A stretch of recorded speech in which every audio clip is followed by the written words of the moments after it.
언어 이전의 언어, 태초의 언어, 자연의 색. 2023년 5월 10일 복합문화예술공간 머지.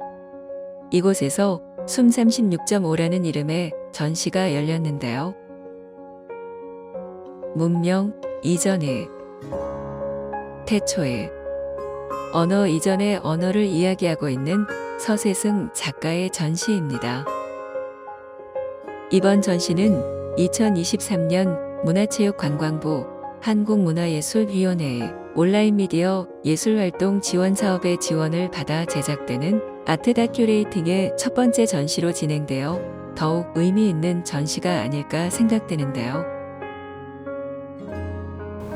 주변에 이제 많은 작가분들이 정말 열심히 작업함에도 불구하고 그 노력보다 좀 덜 알려지는 경우가 많았었습니다. 그래서 단순하게 전시를 한다고 해서 그분들의 예술 세계를 우리가 다 알 수도 없는 것이었고, 또한 전시 이후에 이분들이 자신의 프로필에 한 줄 쓰는 것 이상의 어떤 가치를 만들어 주고 싶다라는 생각을 했었습니다. 그래서 그분들 전시와 함께 그 작업실에서 창작 활동하시는 모습들, 그리고 전시를 또 효과적으로 홍보할 수 있는 여러 가지 방안들 생각을 하면서 다큐레이팅이라는 프로젝트를 시작하게 됐습니다.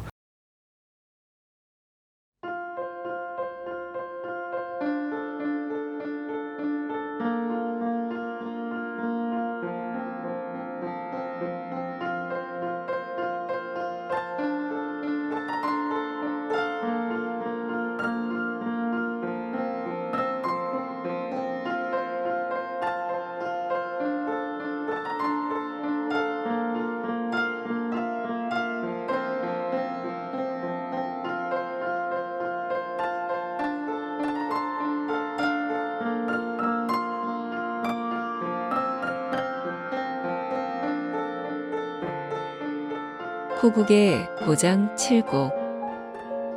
임진왜란과 병자호란 이후 국방수호를 위해 지어진 한국전쟁의 중요한 분수령이 되었던 다부동의 고장 7곡의 가산산성. 이곳 가산산성 바로 아래 서세승 작가의 작업실을 찾아보았습니다. 작업실의 입구에서부터 가득한 수많은 작업의 흔적들. 한참 작품 활동에 전념하고 있는 서세승 작가의 모습도 볼 수 있는데요.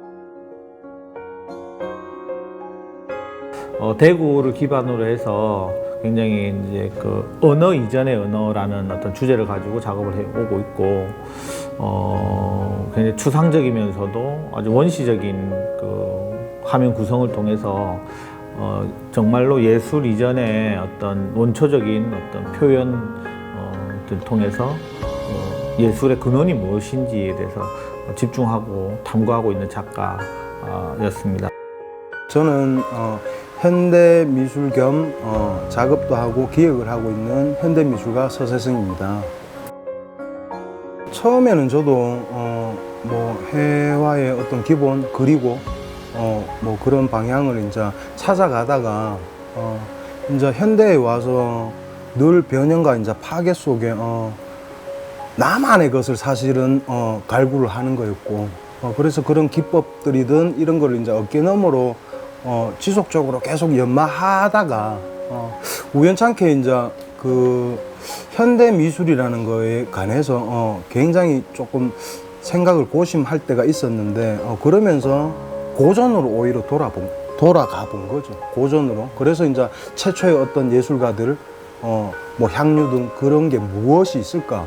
그러다 보니 이제 기원전 이제 샤머니즘이든 동굴에 들어가서 말도 없이 언어들이 없을 때 짐승들을 잡아 죽이고 어떻게 보면 뭐 더 작게 해달라 할 수도 있고, 아니면 그게 어떤 언어는 없지만 심리적으로 죄책감을 느껴서 그럴 수도 있고, 그래서 이제 세월 그 몇백 년의 그런 이제 벽화를 그렸다는 거죠.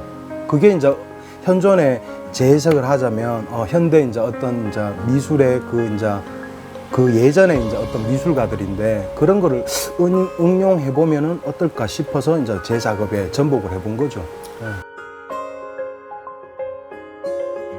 네, 서세승 작가님 작품을 봤을 때는 뭐 되게 원초적인 요소들이 들어가 있다는 느낌이 많이 들었거든요.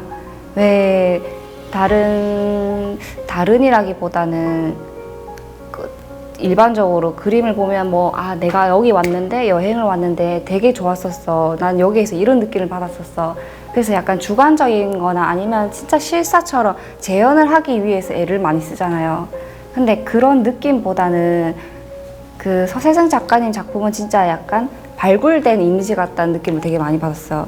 그래서 뭐 이 시대에 뭐 살았던 어떤 생명체가 살아왔었던 그 땅, 대지, 뭐 공기, 먼지, 물, 뭐 이런 것들이 하나의 집약이 돼가지고 화면으로 그려진 듯한 느낌이 들었거든요.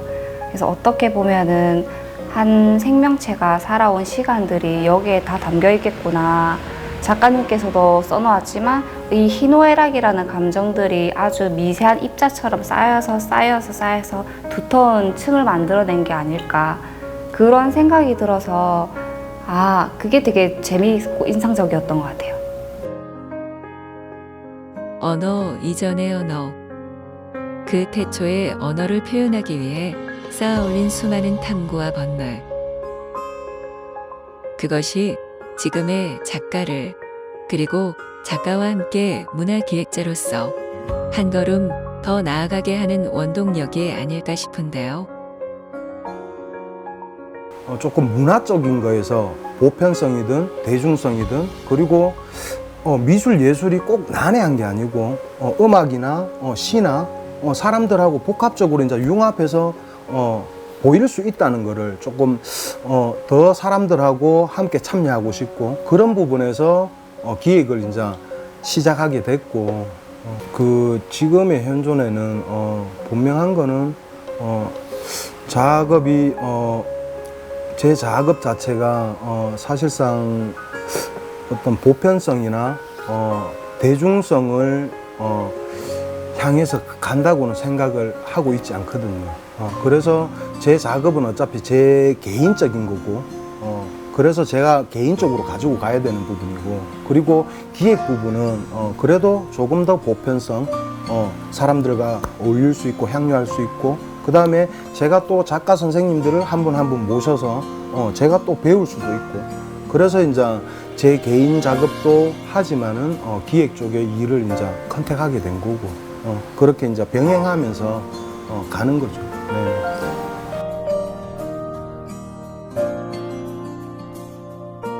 우리가 알 수 없었던 그 영겁의 시간 속에 차곡차곡 쌓아올린 언어 이전의 언어는 아트 다큐레이팅을 통해 현대적인 언어, VR로 언제든지 다시 볼 수 있게 재탄생이 되었는데요. 이렇게 우리는 기술이라는 언어를 통해 예술이라는 언어를 또 다른 방법으로 이해하게 되었습니다.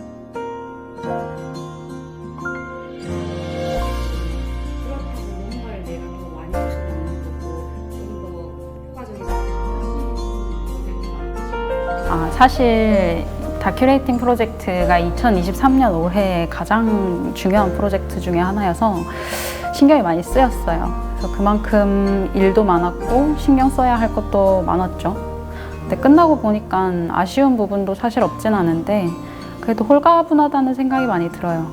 그래서 저희의 요청에 적극적으로 참여해 주신 작가님들께도 너무나 감사하고요. 대한민국에서 작가로 산다는 것은 무엇일까요? 회색 잿빛의 아파트 숲 한가운데 오똑 솟은 작은 탑 하나. 수많은 작업과 예술의 흔적들.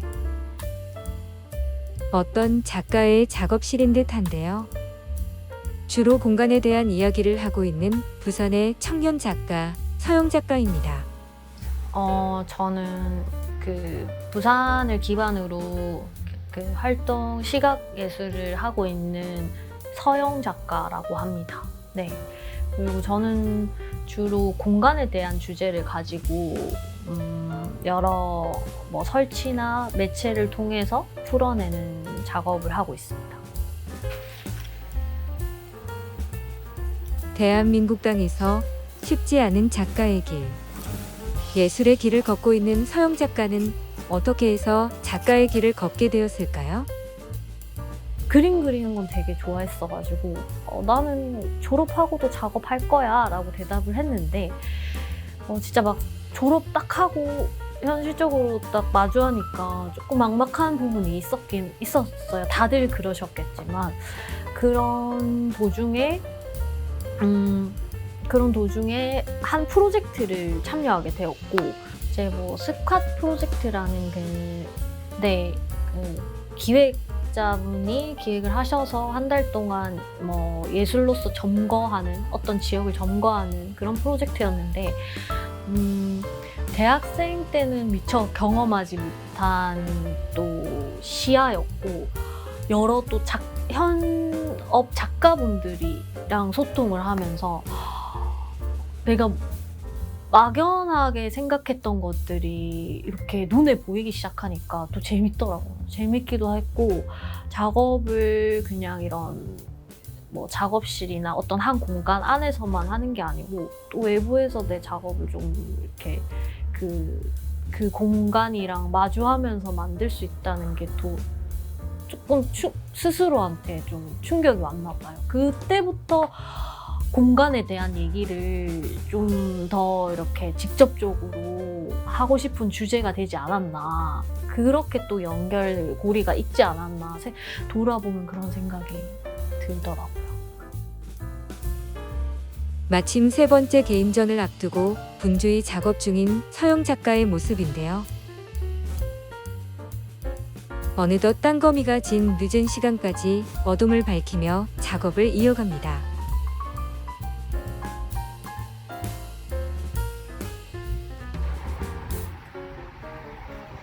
이른 아침 어디론가로 가고 있는 서영 작가를 만날 수 있었는데요.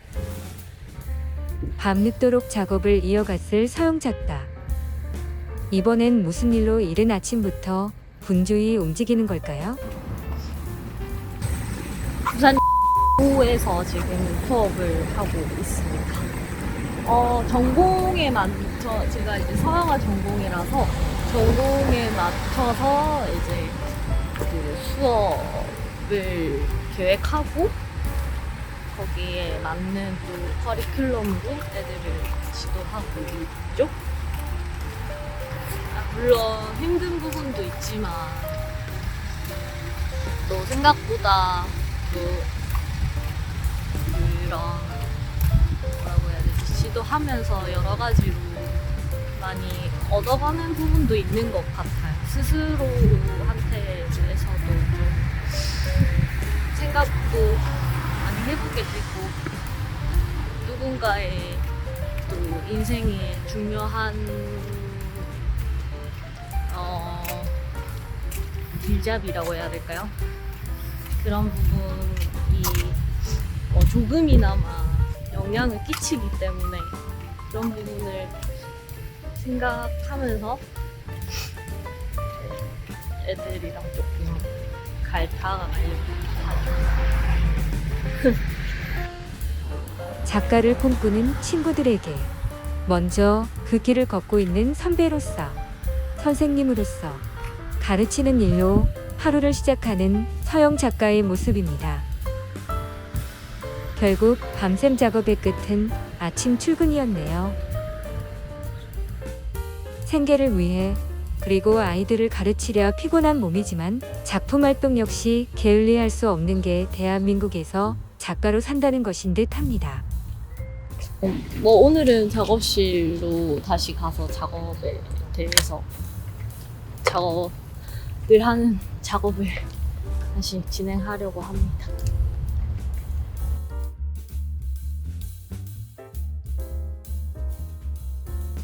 (2023년 7월 10일) 월요일 아침부터 분주한 서영 작가의 작업실. 서영 작가의 세 번째 개인전이 있는 날입니다.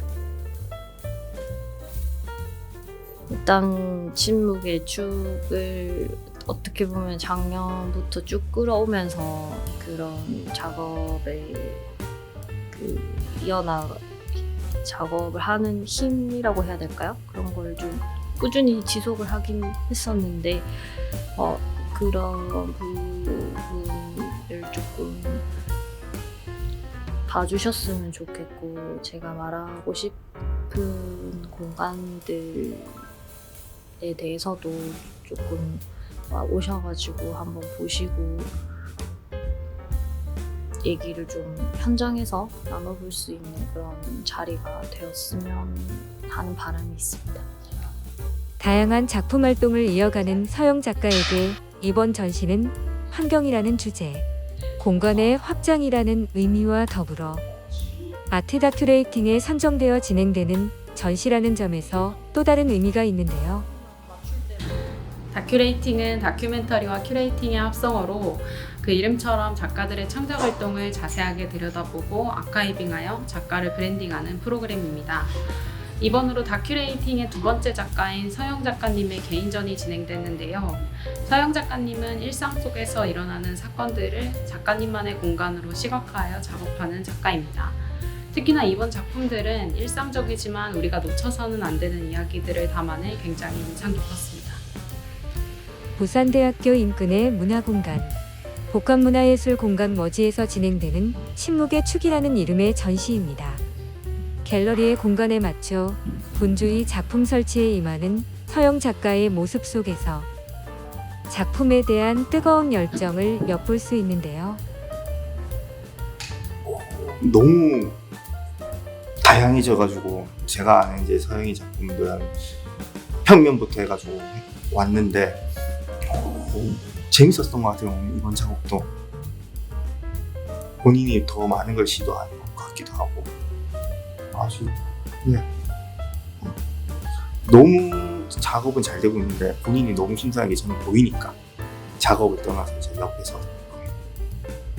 좀 그게 아쉽죠. 근데 그게 다 뭐 작가들은 그게 고난이고 열심히 한다고 생각해야지 또 작업도 좋은 것 같고요.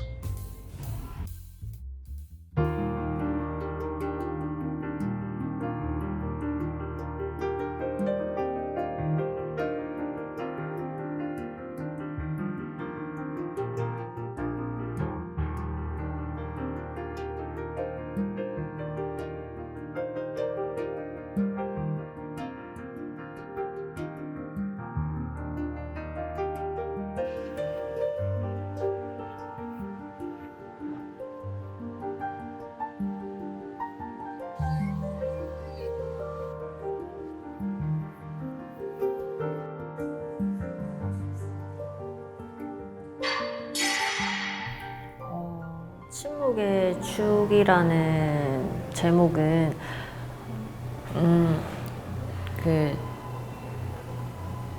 우리 일상 속에서 무너져가는 그런 현상들이 축의 비유가 되고 그 일상의 축들이 그런 침묵 속에서 무너져 내려가고 있다. 그런 의미를 내포하고 있는 그 제목으로서 제가 정했던 것 같아요. 이번 전시 침묵의 축은 주로 공간에 대한 이야기를 하던 서영 작가의 우리 주변을 둘러싼 환경, 공간의 확장이라는 점에서 또 다른 의미가 있는 작품인데요. 이번 전시도 어떻게 보면 큰 틀에서 보면은 공간이라고 말할 수도 있을 것 같아요. 근데 여기에 관심을 가지게 된 계기가 작년 프로젝트를 통해서 침묵하는 지구의 아우성이라는 환경을 다루는 프로젝트를 통해서 여러 작가님들이랑 담론을 하면서 저는 자연스럽게 조금 집중됐던 부분이 플라스틱에 관한 환경 문제에 조금 더 초점을 두고 작업을 풀어가면서 자연스럽게 이번 개인전 침묵의 축까지 이어졌던 것 같습니다. 침묵의 축. 신이 되고자 한 인간의 욕망을 나타내는 듯. 갤러리의 한가운데 우뚝 솟은 저 탑은 마치 그 옛날 신이 되고자 했던 그들의 바벨탑을 떠오르게 합니다. 쌓이고 계속 축적되고 또 덮여지고 또 다시 축적되고 그런 것들로 인해서 무언가 눈에 보이진 않지만 그런 좀 비가식적인 감정이나 뭐 여러 가지 형태들이 될 수 있을 것 같은데 그런 형태가 좀 고여 있다라는 의미를 두고 있고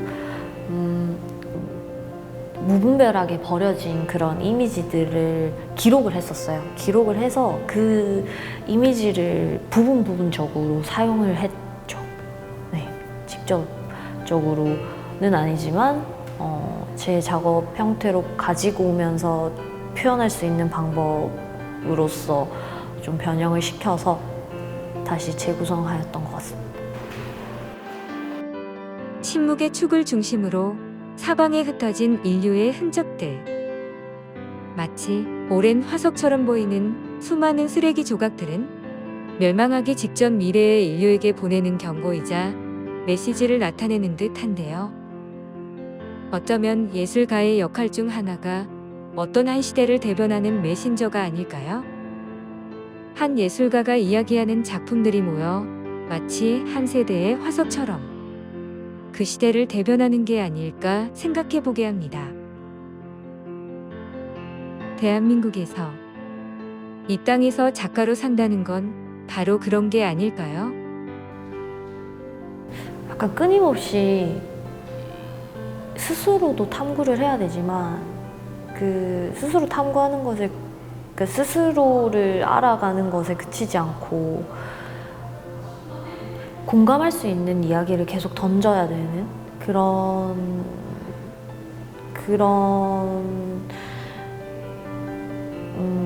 행위를 계속 해야 되는 삶을 살아야 되는 것 같습니다.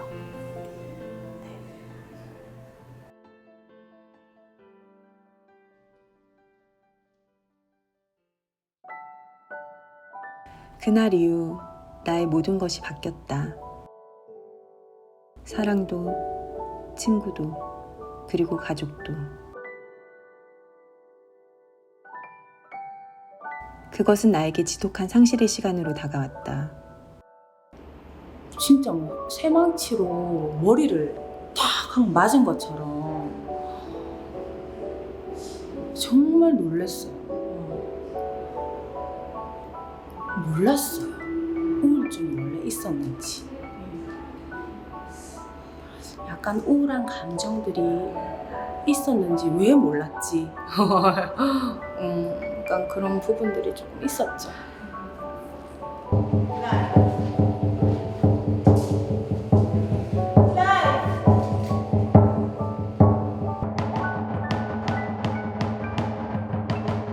그 상실의 시간을 채우기 위한 발버둥.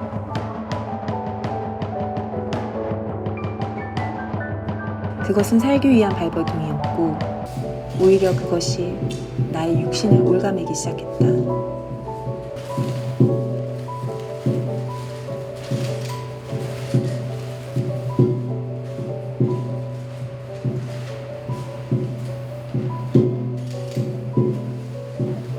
처음 제가 조울증으로 이렇게 병원에 가게 됐을 때 어떤 일들이 있었냐면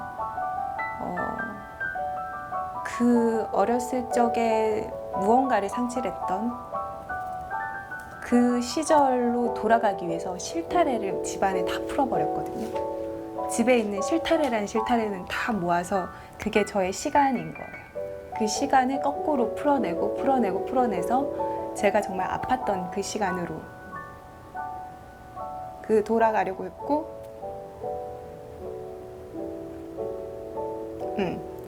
그래서 거기에서 행복했었던 그 기억을 안고 피아노를 계속 쳤어요. 근데 그게 이제 잠도 자지 않고 밥도 먹지 않고 한 1박 2일 동안 계속 하다 보니까 이게 부모님도 어떻게 할 줄을 몰라서 이제 병원으로 보내졌는데 그때 이제 첫 입원을 하게 된 그런 사건들이 있었거든요. 무엇이 나를 그렇게 슬프게 했을까라고 했을 때는 역시나 상실감과 고통이더라고요. 근데 이거는 제 사생활에 대한, 제 약간의 가족사에 대한 그 어린 시절의 상실감, 고통 이런 것들이 이제 발현을 해가지고 그 슬픔을 치유하고 싶었어요.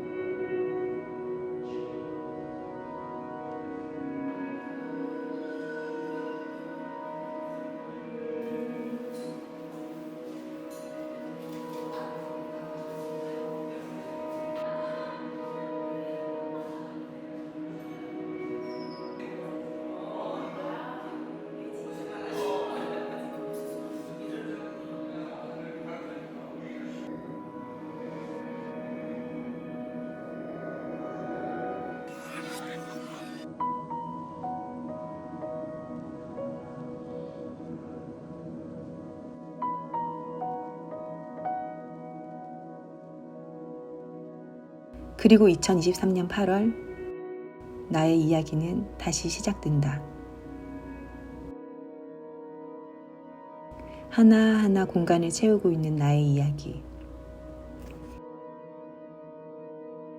이제는 잊혀졌다고 생각한 나의 이야기는 불현듯 나를 찾아와 또 다른 내가 되었다. 그리고 그 수많은 나의 모습 속에서 나는 진정한 나의 모습을 찾아간다.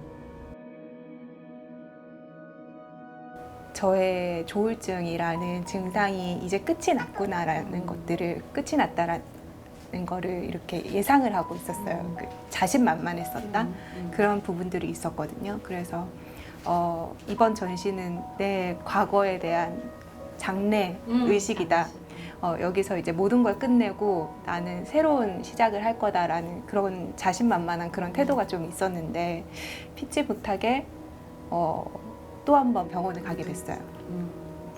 그리고 나서 전시를 하려고 하는데 같은 내용으로 하지는 못하겠는 거예요. 이제 나는 아직도 끝없이 걸어가고 있구나. 그랬을 때 내가 이 전시를 통해서 무슨 얘기를 해야 될까? 내가 조울증 환자입니다. 뭐 조울증이 이래요. 이런 식으로 뭐 거기에 대해서 푸시를 하는 게 아니라 내가 이런 삶을 겪어오면서 어떤 것들을 느끼고 어떤 것들을 배우고 어떤 것들을 버리게끔 하는지에 대한 그런 이미지들을, 그런 생각들을 이미지로 표현을 해야겠다라는 생각이 들더라고요. 진정한 나를 찾아가는 길. 인생이란 바로 그런 것이 아닐까? 내가 그러니까 정말 열심히 살고 싶구나 그런 마음이지 않을까 싶어요. 그래서 잠깐 제가 이 카르마에 대한 부분을 하면서 업이지만, 그러니까 업이라는 부분은 이미 엄마의 자궁 속에서 나오는 순간 본인의 카르마를 가지고 태어난다고 생각을 해요. 그래서 베시아 작가 같은 경우에는 너무 예민한, 그러니까 세상을 살아가는데 너무 모든 온전히 세상을 바라보는 시각이 크기 때문에 그 카르마가 크지 않았을까. 그런 생각을 했고요. 베시아 작가는 그 한국행위예술가협회 그 영상을 담당하고 있는 중요한 작가인데, 오늘 또 이렇게 첫 개인전이라고 해서 상당히 기대감을 갖고 왔죠. 와서 보니까 그동안의 방대한 그런 고민들, 작업에 대한 애착들, 그런 것을 보게 됐어요. 일반적인 그 전시라는 그런 개념을 넘어선 전시, 그리고 본인이 그 만드는 영상물과 본인이 이 작업한 퍼포먼스 작업이랄지, 그리고 또 설치 작업이랄지 그런 것들을 망라한 그런 전시를 보면서 역시 그 행위예술가 협회의 이 새로운 주역이구나, 그런 생각을 하게 됐죠. 카르마. 나를 찾아가는 그 길의 첫 발걸음. 동굴이었다. 그리고 껍데기였다. 그 껍데기를 깨기 위한 나의 발걸음. 그것은 다시 시작하기 위한 체험이었다. 사랑, 평화, 그리고 가족.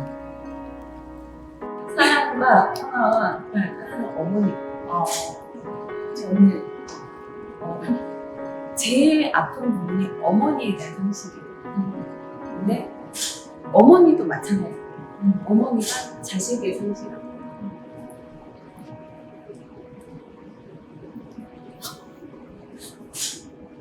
그래서 그런 깨지고 박살난 부분들이 시간이 지나고. 저희 가족들은 늘 염려하고 그런 부분이 있었는데 딱 여기 오는 순간 우리 베시아가 지금 무엇을 하고 있는지 이제 조금은 알 것 같아요. 많이 알 수는 없지만 조금은 알 것 같고 어쩌면 우리 베시아가 이런 약간 남들하고 다른 약간 어려움을 통해서 앞으로 조금 더 깊이 있게 작가 생활을 할 수 있을 것 같다는 그런 느낌도 들고 자기 인생에 이라는 것을 다 담고 그걸 펼쳐내면서 이번 전시를 통해서 다시 이렇게 새롭게 태어난 그 뒤에 있는 벽이라는 작품 같은 거에서 요번을 이제 마지막으로 아까 그래서 불을 태우면서 완전히 이제 거기서 벗어나요. 그래서 자기의 이제 과거에 좀 안 좋았던 아픔들을 다 벗고 새롭게 태어나면서 그리고 또 작품이라는 세계를 통해서 정말 자유로우면서 행복한 삶으로 나가는데 이 전시회가 하나의 큰 이제 전환점이 되는 것 같아요. 삶이라는 뜨거운 열망 속에서 지독한 상실의 시간을 지나는 이에게 나의 이 이야기가 조금이나마 공감과 치유의 시간이 되길 바라며 그렇게 나의 첫 번째 이야기를 마친다.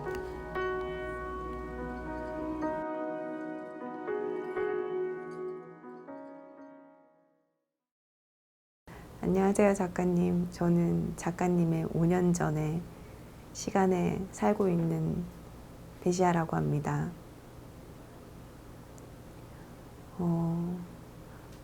많은 선택의 갈림길에서 끝까지 창작 활동을 포기하지 않고 원하던 그림을 그리면서 살고 있을 텐데요. 너무 고생 많으셨고 앞으로 죽을 때까지 좋은 작업 기대합니다. 힘내세요.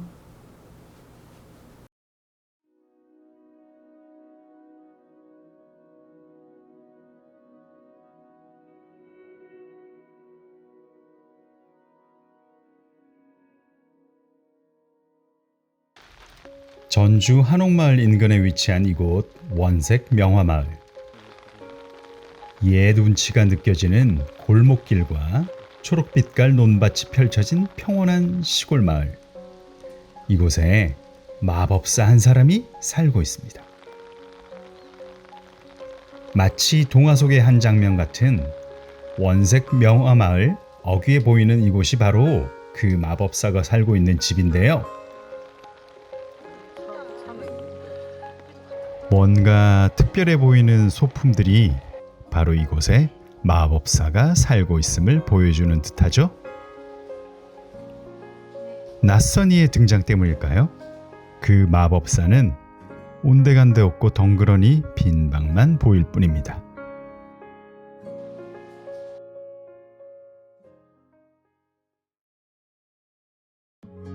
(2023년 7월 4일) 전북 완주의 유휴열 미술관.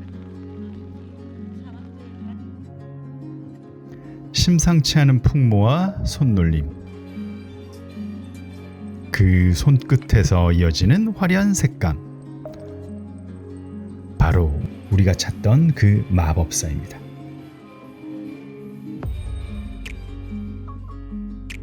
두 달 동안 진행되는 전시를 맞아 수많은 지인들이 이곳 유휴열 미술관을 찾아왔습니다. 그래서일까요? 더욱 분주해 보이는 마법사의 모습인데요. 임택준 작가님은 회화와 설치, 행위 작업, 여러 작업을 넘나들면서 활발히 활동을 하고 계시는데 전 연령층을 어울릴 수 있는 그런 색채감도 가지고 계시고 또 항상 젊게 작업하시는 분이신 것 같아요. 그래서 그 예술이 선생님의 삶인 것 같은 그런 모습을 보여주시는 것 같아 항상 응원합니다. 중학교 은사였던 유휴열 화백의 유휴열 미술관에서 진행된 전시의 주인공 바로 마법사 임택준 작가입니다. 마침 전시를 앞두고 옛 추억들을 함께 나누고 있는 유휴열 화백과 임택준 작가를 볼 수 있는데요. 그 중학교 때 우리 그 서중학교 중학교 때 문사님이시고 나는 그 중학교 때 그 내가 있을 때 임 선생님 나는 그 모습이 지금까지도 생생해요. 이제를 탁 듣고 그 앞에 탁 놓고 학교에서 작업을 하고 계시는데 그림을 그리고 그때 그 어렸을 때 그 이렇게 바라보는 화가의 어떤 그 이미지 너무나 멋있었어요. 아마 그래서 내가 더욱더 그림을 그려야겠다. 나도 더 멋있는 사람이 돼야 되겠다. 저 사람이 끼가 있죠. 천재적인 끼가 있는 사람. 정말 저는 어렸을 때부터 지켜봤잖아요. 여러 가지로 타고난 사람. 말년에 굉장히 잘 꽃 피우리라고 보고 이보다 훨씬 더 어느 땐가는 아마 주목을 받으려고. 더욱더 열심히 해야 되고. 마법사가 된 예술가 임택준 작가는 본인을 마법사라 일컫는데요. 그 마법사가 이번에 부산에 떴습니다. 제가 그 작업을 하면서 조금 그 깊이 있는 생각이랄까? 되게 한 곳에 그렇게 몰입되는 제 자신의 그런 것들이 그 많아요. 그래서 한 작품에 대해서 파고든다고 그럴까? 그래서 계속 이렇게 파고들었을 때 거기에서 내가 의도했던 작업을 벗어난 다른 세계의 환상이 보이더라고요. 제가 마법에 걸린 것처럼. 와, 그럼 나는 마법사다. 내가 이러한 엄청난 파워를 가지고 있었나? 그런 상상을 할 수 있었나? 많은 생각이 들더라고요. 그러면은 나는 마법사다. 그렇게 생각하면서 작업을 또 하게 됐을 때 이것은 다른 모습의 작품들이 곁에 오더라고요.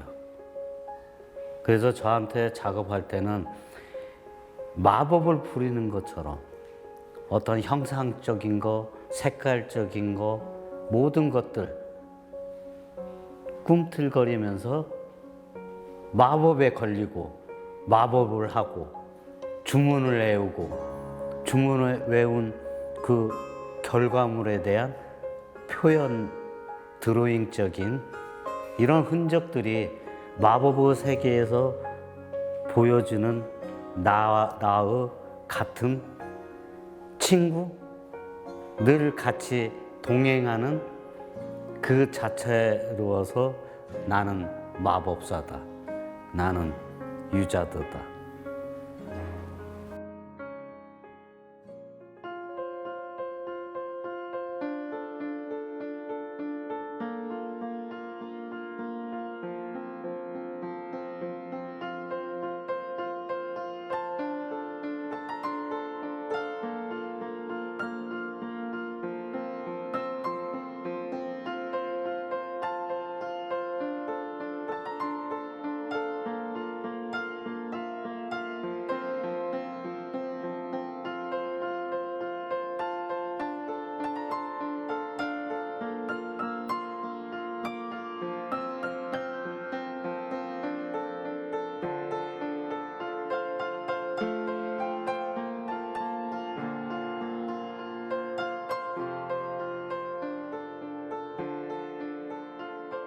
이번 전시는 임택준 작가님의 27회 개인전 갭인데요. 다큐레이팅 프로젝트 세 번째 작가님으로 참여하셨습니다. 이번 전시 갭의 특징은 선명한 색채와 생동감 있는 질감을 볼 수 있다는 점인데요. 수상적이면서도 구상적이고 따스하면서도 차갑고 복잡하면서도 단순한 명확하게 구분되지 않는 그 틈과 사이를 가로지르며 화면에 담아내었습니다. 갭이라는 전시의 이름처럼 마치 너와 나 그 사이를 거침없이 누비는 마법사의 모습. 바로 아티스트 다큐레이팅의 네 번째 이야기를 위해 이곳 복합 문화예술공간 머지를 찾은 마법사 임택준 작가입니다. 저는 그 그림 그리는 아티스트, 아마 토탈 아티스트로 부르는 게 더 나을 것 같아요. 그림 그리는 드로잉, 설치 미술, 또 퍼포먼스, 행위예술, 이것을 종합적으로 지금까지 진행해왔던 임택준 아티스트입니다. 이번 전시의 마법사 임택준 작가는 어떤 이야기를 가지고 온 것일까요? 갭은 여기와 저기의 사이를 얘기하잖아요. 그 사이의 통로에 대해서, 사이의 길에 대해서 우리는 얼마나 숱한 그 길을 틈을 지나가면서 많은 것들을 생각하게 됐는가. 또 거기에서 그 느껴졌던 그 좁은 틈, 또 어느 때는 넓은 그런 사이에 그 갭이라는 그 자체에서 나한테 던져준 많은 의문적 또 생각들, 또 여기에서 내가 뭔가 꿈틀거리면서 표현을 해야 되겠다 하는 많은 이야기거리를 그 틈에서 주어진 것 같아요. 그래서 있는 그대로 받아들이는 것보다 이것을 좀 더 폭넓게 평면에 주어진 그 자체 내에서 동적인 움직임들이 거기서 이렇게 보여지더라고요. 이게 어떻게 보면 뭐 착시 효과적인 것도 있겠지만은 그 안에 원 안에 또 다른 작은 사각이 들어있고 또 사각 안에 좀 더 작은 사각이 들어있고 그 자체의 얼굴의 둥근 형태지만 그 형태 안에서의 엄청난 그 혼돈의 상태라고 할까요? 아니면은 미래지향적인 사고라고 할까? 아니면 현재 갖고 있는 복잡한 느낌이라고 할까? 이런 것을 표현할 때 저한테는 되게 이 기하학적인 원이랄지 사각이랄지 거기서 주어지는 컬러랄지 이런 것들이 뭉쳐가지고 그림 안에서의 동적인 움직임들을 더욱더 보여주기 위한 작업이라고 생각을 하고 있습니다. 평면 작업에서부터 퍼포먼스까지 다양하면서도 왕성한 작업을 이어가는 임택준 작가는 그야말로 마법사라는 이름이 딱 어울리는데요. 어느새 그 마법사는 온데간데 없고 마법의 흔적들만 가득 남겨둔 이곳 복합 문화예술공간 머지. 공간을 가득 채운 그의 작품은 말 그대로 우리를 마법의 세계로 초대하고 있습니다. 그 마법사는 또 어디론가 28번째 마법의 세계로 달려갔겠죠?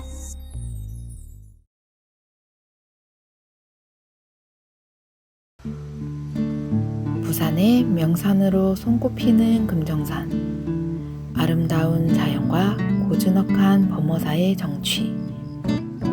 그 깊은 산속에 홀로 거닐고 있는 한 사람. 자연 속에서 만난 우리네 삶을 이야기하고 있는 어떤 예술가의 모습을 볼 수 있는데요. 금정산으로 오르는 어느 길목에 그 예술가의 흔적을 엿볼 수 있습니다. 다양한 작업의 흔적들. 그것은 단순히 예술의 흔적이 아닌 한 사람의 삶을 담고 있는 인생의 흔적으로 보이는데요. 바로 10번째 개인전을 앞두고 있는 최양자 작가의 작업실입니다. 네, 살아가면서 고민되는 부분들을 이렇게 하나하나 풀어가면서 그걸 이미지화해서 작품을 하고 있는 작가 최양자입니다. 복합문화예술공간 머지에서 진행되는 아트 다큐레이팅의 5번째 작가. 최양자 작가는 어떤 이야기를 담고 우리와 함께 할까요? 제가 이전까지 작업은 사실은 이게 삶에 대한 고민이 너무 많았어요. 도대체 이게 삶이 도대체 뭐길래 내 마음이 이렇게 늘 흔들리는가. 사실은 그 고민 때문에 쭉 작업이 해오던 게 이제 저는 사실은 우리 살아가는 게 너무나 치열하게 살아가는 것 같고 너무 괴롭게 살아가는데 멀리서 보니까 저 자연의 풍경은 너무나 아름답기만 한 거예요. 그래서 자주 이제 숲을 보는데 그러면 어떻게 내가 저 숲의 마음으로 내가 살아갈 수 있을까? 그래서 자주 이제 숲에 가서 거니는 거예요. 그 숲 속에 들어가서 가까이 들어가 보니까요. 그 속에 굉장히 우리 사람과 똑같은 치열함이 있어요. 왜냐하면 저 큰 나무들에 가려서 내가 빛을 보지 못하면 죽어요. 그래서 걔네들이 길을 쓰고 키를 막 키우는 게 보여요. 그 속에서 그 치열함이 그대로 저 고스란히 느껴져요.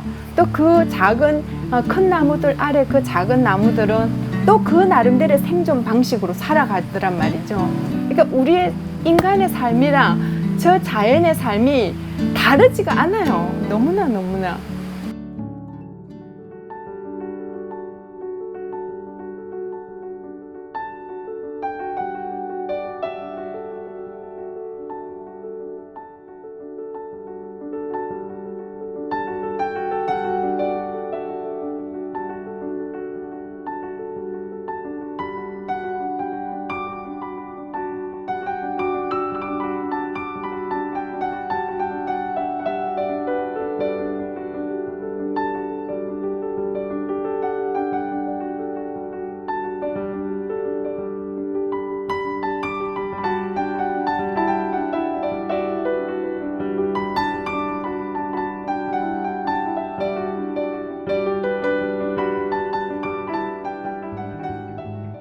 네, 최양자 작가는 지역에서 활동하고 있는 여류 대표, 부산을 대표하는 여류 작가입니다. 본인만의 예술 세계를 가지고 창작 활동을 꾸준히 하고 있고 본인의 예술 세계나 작업 어떤 철학에 비해서 아직까지는 덜 알려진 작가이기도 합니다. 그래서 이번 다큐레이팅 프로젝트를 통해서 작가를 좀 더 한 단계 성장시키는 계기가 되었으면 하는 바람도 있고 지역을 뛰어넘어서 세계적인 작가로 성장할 수 있기를 바라면서 이번 다큐레이팅 프로젝트의 마지막 선정 작가로 전시를 하게 되었습니다. 여러분은 숲을 자주 보시나요? 바쁘고 치열한 현대사회, 거대한 회색빛깔 빌딩 숲속에서 어쩌면 우리는 삶의 방향도 인생의 의미도 점점 잃어가는 인간성 상실의 시대를 살고 있는 것은 아닐까 생각해 보게 되는데요. 숲을 보면서 느꼈어요. 예전에는 사실은 숲은 우리 이 사람들의 치열한 삶과는 다르게 숲은 너무나 평화로워 보였어요. 너무 아름답게만 보였고, 근데 숲을 가까이 가서 거닐면서 느껴진 게 있었어요. 근데 숲은 더 그 속에 치열함이 있더라고요. 정말 그 빛을 보기 위해서 키를 키우고 길을 쓰고 키를 키우는 그 나무들의 생존 방식, 그 속에서 또 막 칡넝쿨이 나무를 덮어요. 그러면 그 고사 직전에 있는 그 나무들의 아우성, 그 저런 자연물조차도 그 처한 상황에서 투덜하고 푸념하는 것이 아니라 정말 열심히 살아가고 있구나. 그래서 이번 작품을 통해서 그런 얘기를 하고자 한 것 같아요. 삶은 그냥 그렇게 살아가는 것 같아요. 너무 저 자연과 똑같이 말이에요. 그 치열한 삶 속에서 우리는 성숙이라는 과정을 통해 한 걸음 더 예술이라는 길로 걸어가는 듯 합니다.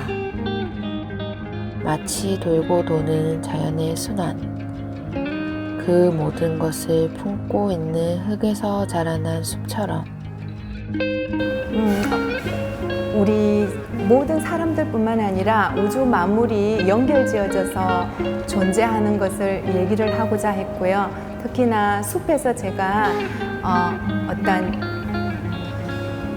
얘기가 떠올랐어요. 그걸 빛이라고도 말하고 싶었고, 또는 그 숲 속에서 빛이, 하늘의 빛이 보이는 그 지점을 물리적인 빛과 저의 어떠한 깨달음, 이걸 빛으로 얘기를 했어요.